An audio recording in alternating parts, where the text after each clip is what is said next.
Hey guys, welcome back to another episode of the Horror Movie Review with Daniel Richardson. And yeah, I better turn that down. I've actually got co-hosts this season. My son on the monitor. So yeah, I'm a pops. There you go. So yeah, I gotta keep an eye on him right there. So let's get right down to it. Tonight, the big movie we're gonna be looking at, the Jurassic Games. That's how we kick this season off right here. But you guys know how the show works. Got some news to hit on first. Got a new release we want to talk about. And then we'll get into the main event, if you will. So first up, they recently did an interview with Viggo Mortensen. He's got a new movie coming out. Not only is he starred in it, but he also wrote and directed it. Anyways, they were talking about David Cronenberg and, everything. And he said that Cronenberg's got a new project coming out that will take him back to his roots. For us horror fans, we know exactly what that means. Body horror. He said, and they asked him that, point blank, they said, you mean body horror? Like, that's what they do, is like, come on. You don't have to be vague with us. We know David Cronenberg. And he's like, yeah, it's going to be insane. And I'm like, I bet it fucking will be. We haven't really seen him doing, like, crazy body horror since, like, what, early 90s, maybe? Like, what was the last big David Cronenberg insane? Was it Videodrome? Couldn't be Videodrome. It couldn't have been that far back, was it? That was fucking 80s right there. I don't know. I'm blanking there. But anyways, it seems like recently he's been doing more kind of like art house dramas, like with action in them, like A History of Violence and Eastern Promises, which both movies fucking great.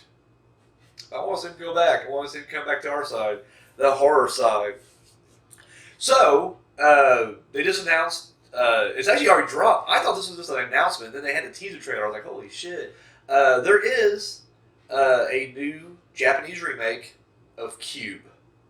For those who don't know, Cube was a Canadian film, sci-fi horror film about a bunch of people who just wake up randomly, or seemingly randomly, inside of a cube. And there's hatches on the ceiling, the four walls, and the floor that lead to other cubes. It's just this endless maze of booby traps, and you gotta be careful which room you go into. It's fucking solid, like awesome. And there's now a Japanese remake, and I'm like, that is even better. Like, I just love Japanese cinema so much, and they don't fucking pull any of the punches. I want to see some fucked up shit in this Cube remake. I won't be disappointed if it isn't like completely just balls to the wall insane. And the guy who I'm blanking on the name. I'm sorry, did not write it in my notes. The guy who directed the original, he's back as a producer. So, and I'm like cool, but I want to see some fucked up shit. So, Cube, the Japanese version, can't wait, cannot wait. So, this past week they've announced that La La Norna, which was I'm blanking on the country. I'm an asshole, is what that is. Anyways, European, or Spanish. Was Spanish? What's Spanish? It was like a country that I didn't think like produced films. Anyways, and I deeply apologize. They were nominated for a Golden Globe. And I just know like every time a horror film is ever like nominated for anything at all, which is few and far between, as far as like serious mainstream award shows go, there's like always like 5 or 6 articles popping up all about how like horror should be taken more seriously in the mainstream and everything. And on Blade Disgusting, they had a pretty good article where this guy was talking about how they should create their own category in the Golden Globes. And don't just stop there. You can do other ones. They don't think the Oscars would ever kind of go for that. But Golden Globes is kind of like a trashier fucking. It's like the joke, even though it's like prestigious. It's kind of you look at the history of it and just the structure and where they put their nominations and shit. It's a bit of a joke compared to other award shows. But they're like perfect place to have a horror category. But then we got to the whole conversation of like well, what does that mean for horror? Like if there was a horror category at the Golden Globes or any other, I guess, major award ceremony, and they kept saying things like would it change the face in terms of like would people just be making more art house drama horrors? Because this La La Norna Whereas, it's definitely a haunting story and everything. It's far from, like, fucking horror. It's definitely more on that drama side of things. It's a supernatural drama, I guess is the best way to describe it. Like, it's not surprising it got nominated. And the movies that have been nominated in the past, they kind of go on that more dramatic side of things. The Exorcist, yes, well, serious movie all time, but it's like, yeah, it's also very dramatic. Like, lots of nothing, lots of talking, lots of just, whatever. Very little horror, Get Out, that kind of straddled that line between horror and thriller. Silence of the Lambs, they just basically called it a thriller because they were embarrassed the fact that, it was a horror film. But, these movies, and Jaws to a certain extent too, they tend to, like, downplay the horror side of it. They, build up the other part of that. And people are still pissed. What was it, like last year, 2 years? No, 2018, I believe. Hereditary. Definitely should have got Toni Collette an Oscar. And nothing. And it's like, what the fuck? Really? Like, I don't even know who won 2018. Doesn't matter. I guarantee you they weren't nearly as good as Tony in that movie. So that's, fuck them. But then, the thing is, like, it did have its own nomination, its own category. Would all horror films just start churning out these kind of art house, Ari Aster, esque drama horrors, And I'm thinking, yeah, probably. We see a high influx of that, but that's no different. And that's the thing, that the guy in the article is just like, would it just be a bunch of soulless films coming out, just trying to cash in? Because you see that a lot, especially in January and February. Watch trailers that come out this month alone, in January. It literally is all the Oscar bait movies that didn't win. And it's like, oh shit, now we got to dump them in January and February because fuck, they couldn't, garner the attention of the critics. And it's like, yeah, I'm sure you'd see a high influx of art house horror, but that's no different than when a movie makes, it's, made on a $3 million budget, goes on the gross like $40 million. Then they just soullessly do cash grabs and they're just churning them out for money at that point. So it's really no difference if they're churning them out for Oscar nominations or if they're churning them out for money. So it's just like, I think it'd be about the same. I don't think it would really impact horror as much, but it'd give us, horror fanatics something to root for around this time of year. I don't know. I think it would be interesting. It'll never fucking happen, but it would be really interesting. And not just that, I'm almost against it on a certain level because we kind of had our own, I know Fangoria has their Chainsaw Awards or whatever, but like as far as TV goes, we had our own award show for a while. Anybody remember when Spike TV had their Scream Awards? And I was pumped. That first year, they're like, it's it. This is a, fucking award show for horror movies. And what do we get? First year, sure. Horror. It was all about the horror. Second year, well, now we're celebrating the best in horror, sci-fi, and fantasy. It's like, what the fuck are you doing? What are you doing right now? Piss off. Leave that shit on the outside. No. And then by year 3, it was fucking horror, sci-fi, fantasy, and superheroes, which dominated the whole it turned into like Comic-Con. It turned into like a nerd fucking award show. And I'm not trying to, piss off the nerds out there. I'm sorry. I'm not a big superhero fan. Not a big sci-fi guy. But come on, it's fucking Scream Awards. We shouldn't be nominating Man of Steel for anything at a Scream Award. It's ridiculous. So anyway, I don't know. I feel like they'd be doing that a lot. Because as this is right now, the Golden Globes have, Best Motion Picture Drama, and then they just have this Best Motion Picture Comedy or Musical, and then they just throw random shit in there. Like, I remember, like, one year, like, The Martian was thrown in that category. It's like, wait, what? Why? So, I'm sure if they had a horror section, it would turn into, like, just a dumping ground for genre films, If it's not straight up drama or comedy, then this goes in there. It goes in that category over there. So Star Wars and fucking MCU films would just dominate that category and it pissed me the fuck off. So, I don't know. You know what? I changed my mind. I don't want horror to have its own. I like that it's underground and has more street cred that way. Anyways, Universal, and I think they're working with Blumhouse on this, just like they did The Invisible Man, they announced they're going to be doing another Dracula film. But this time, since, Tom Cruise fucking ruined Dark Universe thing, they're going to go ahead and go in a crazy direction. Like, they're trusting writers and directors do their own thing. Because look what happened with Lee Whannell and The Invisible Man. Like, it was a different spin on it. It's modern, and it worked out really good. And, it wasn't afraid, it kept to its horror roots. And so, anyways, they're given a chance. I don't know the girl's name, the actress's work. Her name's Chloe Zhao. If I'm mispronouncing that, I apologize.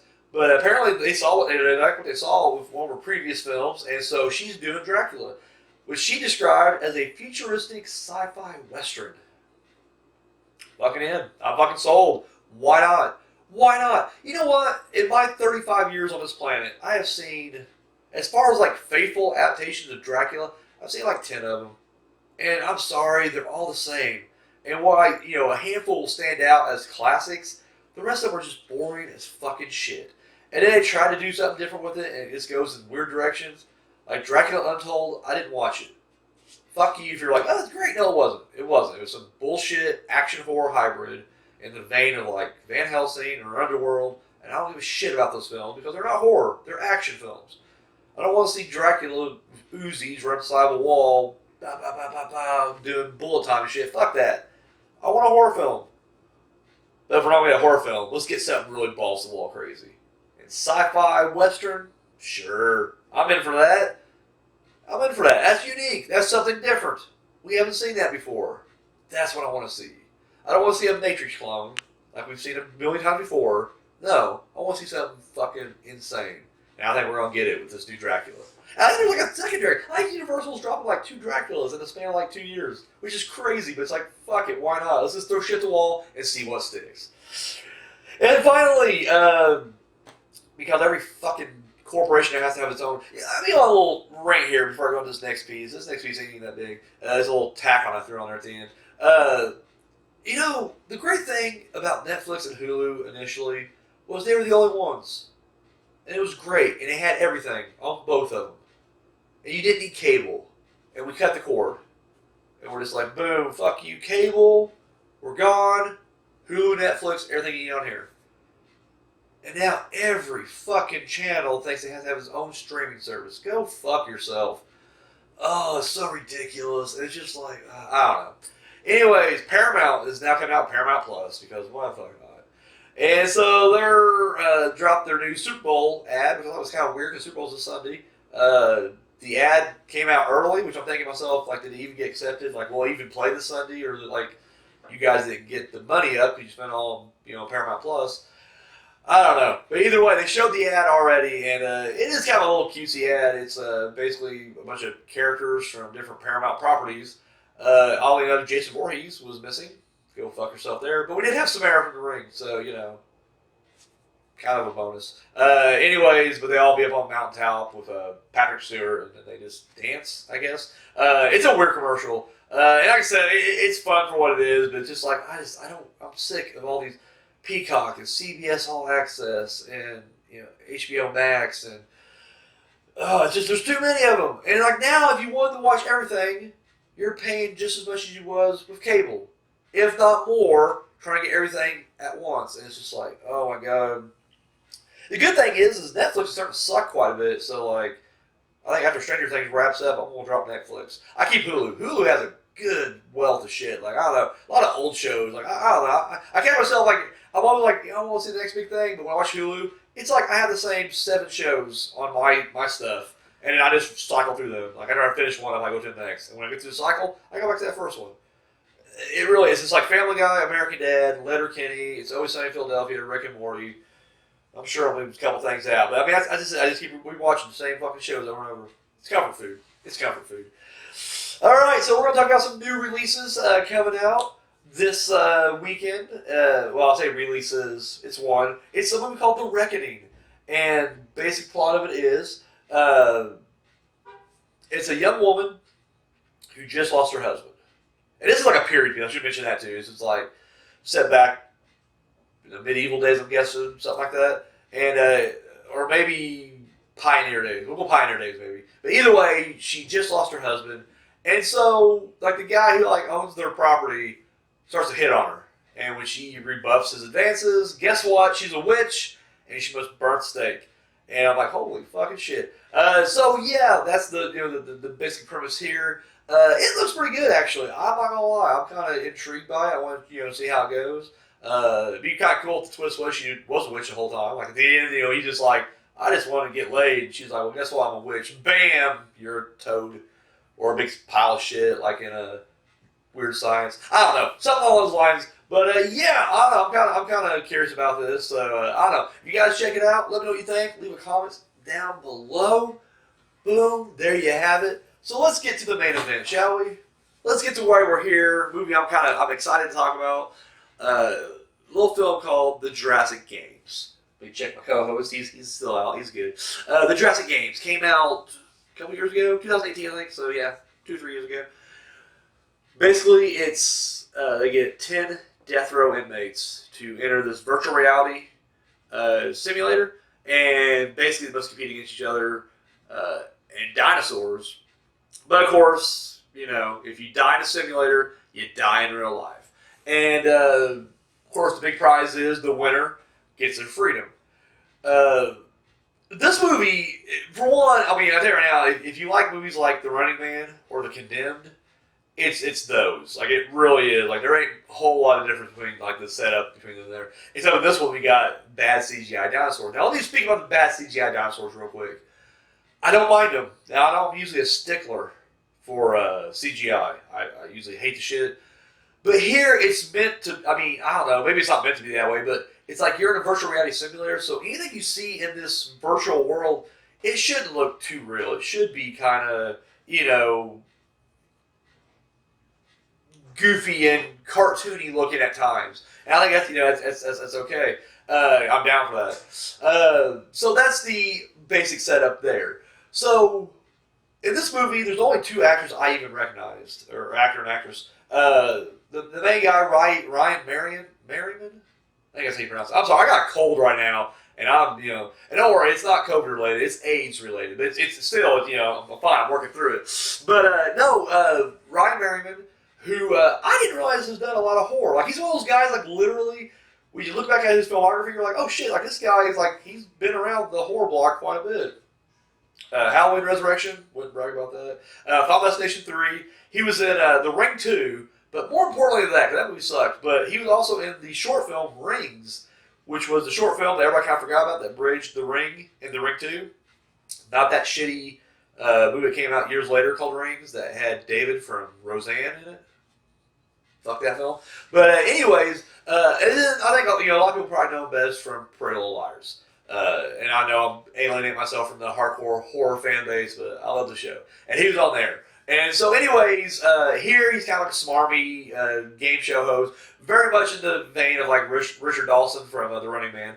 And then the other actress that I recognize was Perry Reeves. And I'll be honest with you, I did not know her name at all. And then when I saw the name pop up, I'm like, that sounds familiar. Where do I know her from? And then she comes on, I'm like, I know her. Like, I spent the entire movie trying to figure out who this woman was. And then when the movie's over and the credits roll, I pull my phone out and I bust it out, and it's like, oh yeah, she's Ari Gold's wife from Entourage. And I love her. She's great. She's really good at this as the director of the show or whatever. Here, the main thing is the main character is a guy who claims he was innocent, and he's being punished for a crime he didn't commit. Someone killed his wife, and he claims he didn't do it, but he got hit the charge. I think it's like a big majority of Americans think he's innocent too. However, we are hinting at, and they don't delve too deep into this, which I think there's a bigger story here that I really wish they would have, but they really kind of dip into the whole, we got a totalitarian government running everything. And you do get, there's definitely themes that run throughout this film, but I don't really think they're I don't know. I would like to focus more on that, I think, if they ever did a sequel, or like a spin-off sequel. I don't know if I want to see a Jurassic Games 2 or not. But if you did like a movie, like, it was set in this universe, I'd be down for that. But anyways, so the whole country thinks this guy's innocent, but the system's like, nope, you're guilty, and you're in prison. And his only way out now is, participate in the game, which is voluntary. That's the thing, like all these guys, and I'm like, the big problem with that is, like, The Running Man, spoiler alert, came out in 87, so fuck off. Like, the people who won previously, it turns out they were murdered afterwards anyway, so it didn't really matter. The Condemned, this is the first time they ever ran that, so even though Stone Cold wins, it's like, would they roll out like a psychotic serial killer released? But Stone Cold's a good guy in this one, so, same thing. Like, if a bad guy wins. So in this thing, I'm thinking, like, okay, this show has been running now forever. Like, they're talking about how, like, there's just been so many games before this. So it's like, typically, when you're on death row, you usually did something to get yourself there, And it's like, did they really just go, you're released to go and probably do it again? Because you got to think, you got to be pretty psychotic to win these kind of games anyways. Like, you got to fuck everybody over. You got to survive dinosaurs. Like, it's not like you're a stable guy getting through this. Anyways, so yeah, I like to see the version of these movies where, like, the bad guy does win. And he's like, yeah, I'm a killer. I'm going to do it again. Be back next season. And then he goes off and does it. Which, I don't know, that's a fun movie right there, too. They should try that. So, once again, this is a movie that's just, it's fun. I mean, it has a really low IMDb score, which really kind of like, really? Like, we're really going to shit on this film? Because I feel like this movie isn't trying to be anything other than a fun, I don't know if it's straight to video or not. It feels like it's probably straight to video or like straight to Sci-Fi Channel. But it's like, it's nothing, it's trying to be anything above that. Like, it knows it's a goofy sci-fi horror film with a ridiculous premise, and it's just having fun with it. And I feel like, I don't know, I'm more forgiving with movies like that. I feel like if this would have been a big major release, they tried to play it more serious, I would be a little bit more critical. But it's like, no, this is popcorn entertainment to me. Yeah, I don't want to give away too much. I will just say the final scene, if there's anything else that kind of cements how ridiculous and how much fun they're having with this movie, it's that final sequence when you just see like the next season. I won't go into it, I don't want to spoil for anybody, but it's just like when you see what they, what the dinosaurs look like for the next season, you're just like, yeah, there you go. Like, this movie isn't trying to be too serious. This isn't, Schindler's List, people. This is, a fun dino movie. If I talk about the cons of this movie, I would say the acting's fucking atrocious. Like, even for a fun, let's just kind of let her turn our brains off and enjoy this movie, it's even bad for that. And the biggest offenders are definitely the kids, the main character. A lot of the prisoners are just also, like, really the only ones that were kind of decent was really like the final four, I guess. Like, those guys weren't so bad. And of course, like I said, the two previously known actors I mentioned, they did great. Like, they killed it, but I don't think they had to try too hard. I'm guessing they kind of just came in and winged it. And they still did great. But anyways, no. So this is a really fun movie. Don't let the IMDb score, and I'm sure Rotten Tomatoes score, scare you away. It is cheesy, fun trash, but it's fun. That's the whole point of this thing. It's a fun movie. I don't know. This is the kind of movie I always like reviewing because it's just like, I don't know. The word of the night's fun, people. The word of the night is fun. Sit back and just have fun with it. So if you guys have seen this movie, and I'm sure you have, or if you have, you probably hate it. But drop the comments down below. Like, let me know what you didn't like about it. Did you think it was too boring? The CGI turned you off? Repetitive storyline. Like, what was it about this movie you're just like, fuck this movie? I don't know. Like I said, for me personally, I thought it was really. It was a good movie. I thought it was a good movie. I would give it a good, solid thumbs up. It's a thumbs up in a way that it doesn't really relate to other thumbs up, but it's like it's its own category. It's like The Room. Like, I love The Room. That's a bad movie. We can all admit it's a bad movie, but guess what? It gets a thumbs up. That's what this movie is. This is not a great film by any means, but it's a fun film, and I feel like it gets the thumbs up, all the same. But like I said, if you guys see it, let me know what you think in the comment section down below. Guys, that's all I got. Once again, new season. In case you guys didn't get the message last year, this year we'll be running less shows. Instead of doing a show every week, now we'll be doing it like every 3 to 4 weeks. So about once a month, maybe once or twice a month. And once again, I got this little guy right here now, so I can't be producing all these different things. But with less shows, I mean, I can experiment a little bit more. I can try things. So if you guys got something you want me to try, let me know. I'm trying to work on production value a little bit more. I want to add more clips to the videos. Let me know what you think about that too. Like, if that would help. If you think that'd be more appealing to audiences or whatever. Because we got a small devoted following, and I love every one of you guys. But we do want to branch out. So like and share, subscribe, all that stuff they do on YouTube. Do that shit here and help get the word out there. I'm forming a cult. We gotta get that Kool-Aid passed out. So make sure they're all drinking up. Guys, that's all I got. Thank you so much for watching. Until next time.